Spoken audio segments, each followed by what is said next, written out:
everyone, we're here doing a couples chit chat because you guys requested for us to come on and do couples chit chat. So the man is right here.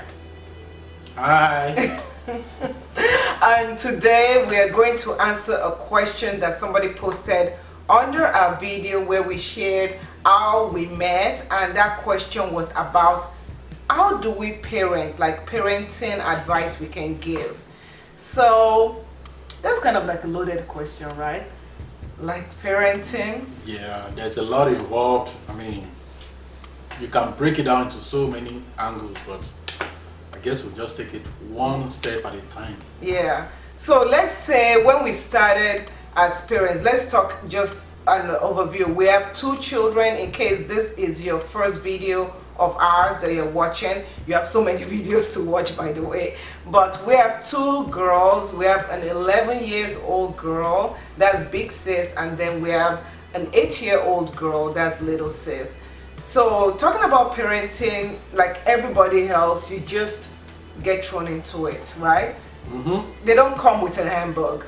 So the first, even if you had the handbook, you go through training, parenting classes, reality is different from what you go through in the class. Yeah, no book can help. Books help. Let me say books help. But the thing is that you have to experience some things by yourself. So starting off with number 1, when they're babies, you know, having that they depend on you fully. There's nothing else in terms of parenting there. You are just learning, so they depend on you. As they get older, you have to incorporate discipline in there. And in terms of disciplining, I think it depends on the age. You know, how you discipline them varies from age to age. Allowing the children to also know that you just don't do things just because, you know, you want to. Yeah. And again, you have to be a parent, not a friend. Yes. There's totally different thing being a friend and being a parent. Yeah. I mean, when they're young, you tend to come down to their level, do so many things. But as they grow older, you definitely have to set those boundaries. Let them understand that you are the parent, not a friend. Yeah. And I just remember something that when the girls were younger, some things that they went through, like, and I think you gave them that advice where when they were younger, when they have to stand up for yourself. Yes. Their aspect, teaching them how to stand for themselves, because that is very important for girls especially, and even boys also. If you have boys, they have to learn to stand up for themselves. Yes. And I try to make them understand that, look, I'm not going to be there for them forever. The earlier they learn how to stand up for themselves, the better. Yeah. So my girls understand that rule, that look, that is not going to be here forever for me, so I need to learn how to fight for myself. I need to learn how to take charge. You know, on the school bus, on the playground, you know, so many places. And I try to let them understand not to be a bully. There's a difference between being a bully and being able to stand up for yourself. Yeah. And I think a lot of children get that confused, like they feel like if they're not, you know, that bully factor, like if they're not like, okay, taking charge in that aspect, that means they're not standing up for themselves. So that's one thing. And another thing that I believe in terms of raising children, you have to set rules and you have to have set routines. Have routines, of course. Setting rules and having a routine can go hand in hand. For us, we have a routine. We have a routine that we've done with the girls. For example, nighttime routine. We know that at night, number 1, you know, you go take your bath, we do devotions, and then you go to bed. We have routines, so children like it. I think they do better when you have routine. It helps. And it helps you too. Yeah, it helps me too. It goes both ways. It definitely helps me too, because when they have routines, I can plan my own, you know, I can plan my life better, and he travels, so when he comes back, you fit into that routine. You see what I'm saying? So it's not like the routine is just shouldered on me or the girls.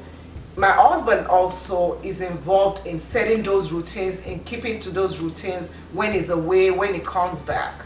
So that is very important for us to have. So yeah, so attitude behaviors, attitude, nipping things in the bud. I think we struggled with a lot of different changes in attitude as the girls got older. There's a difference between children's attitude when they're like 2 years old, when they're doing that no, mine.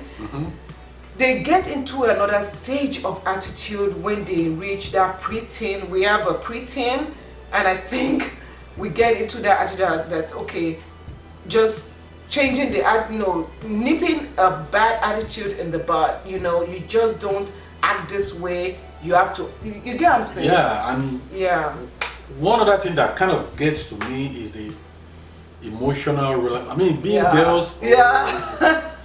The emotional aspect of it, I think. That was a struggle for him because it's like the emotions are like that. It sometimes gets to me, and I'm like, what happened to the little sis that was, up and jumping around a couple of minutes ago? What happened to the It's called being a woman. Oh, look at that. Our sunshine is back. As we talk about emotion, the sun is going in and out. Yeah. But let me tell you a story. Remember that time? There was a time when big sis, she's a preteen, the hormones and everything is acting up. The very first time that our emotions started, the changes in hormones, you have this moodiness aspect. And I know we have a lot of 11-year-olds, 12-year-olds that are viewing this right now, that they're like, oh yeah, sometimes I feel like that. But we went through a process when something was going on. She was just a little bit sad, and then our dad was like, why are you sad? Because he loves it. He loves to see his girls always smiling, always happy. And he was like, why are you sad? And she's like, there's nothing wrong. And he's like, well, there's something wrong. There's a reason why you're sad. And she's like, no, there's nothing wrong. And he kept on asking her because as a father, he always likes to see them happy and he doesn't want them to be sad all the time. So she was, and the more he asked her, the more she became more upset about this situation. And I had to pull him aside and say, look, it's called being a woman, being a girl, being a female. They go through this mood swing, and it was hard for you, right? Just you didn't understand. The same person, different attitude, different. Yeah. Woo. So, and if you have husbands, you have to help them out when it comes to that stage, especially when you have girls, to understand that this is just the way it is. We understand because as women, we went through the same thing when we were younger, and we still go through the same thing. Yeah. I know I still have my moments, and yeah. So, but we have to, and you just have to let the child understand that you are there for them. And when they're in that emotional stage, I think the best thing is just to step back. Just let them work it out. Yeah, let them work it out. Step back and let them work it out. So that's the thing. In terms of teaching the children about money, parenting, also teaching children how to be responsible in terms of finances. It can start anytime. You can start it anytime, right? Anytime. But it has to start with the parents too. You have to be financially responsible as a parent. Oh yeah. You can't teach what you don't know. So if you are financially responsible as a parent, then you can transfer that knowledge to the younger ones. Yeah. So as a parent, you have to do your own personal homework. Exactly. Set things straight, then you can teach your kids. Yeah. You definitely need to teach the kids. We just want you guys to comment below and let us know what specific aspects of parenting or any questions that you want us to answer. And we're going to be doing more of this couple chit chat because I think it's fun. Yeah. Yeah, I like it. And he's getting used to doing it. Once I'm home, there's time. Yeah, once he's home, he's going to travel again. But once he's home, I'm just going to snatch him and put him right in front of the camera and make him do this. But let us know any questions you have for us. We'll answer as long as there's questions we can answer, right? Yeah. So thank you so much for watching. Don't forget to subscribe and thumbs up this video so that we can help other people. And I guess we'll see you guys in the next video. Okay, thanks for watching. Thank you. Okay, bye. Bye. Hi everyone, welcome to DN Vlogs Life once again. So we got asked this question, and it was to spank or not to spank.